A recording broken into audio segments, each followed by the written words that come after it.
You're looking at a Coast Guard airplane with some precious cargo arriving in San Diego just 3 hours ago.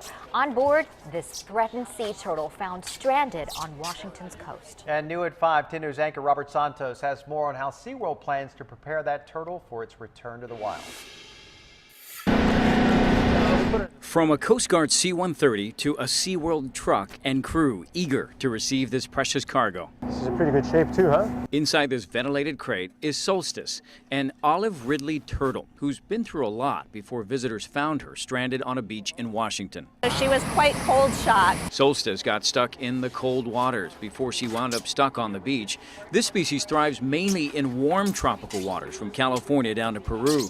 But they do occasionally travel along the entire West Coast, feeding offshore in warm currents. The problem begins when those warm currents dissipate and the animal is suddenly surrounded by cold water.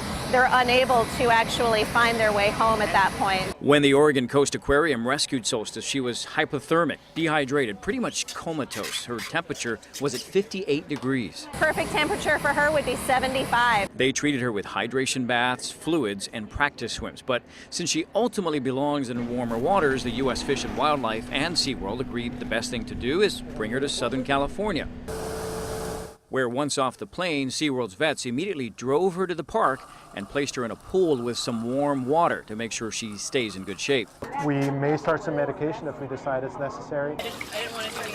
Just looking at the turtle like this, we may not even have to do that. We may be able to just give her nutrition, hydration, and life support until this summer. SeaWorld plans to build up her reserves. In other words, feed her well. So when she's released in late summer, she'll be okay, even if she doesn't find food right away. Robert Santos, 10 News. Solstice likes that warm water. That must have felt good. She's in good hands there. She is. The Solstice was found on December the 21st, the winter solstice, hence her name. And she was one of the lucky ones. At least 5 other sea turtles died this winter after ending up in the frigid Oregon and Washington coast.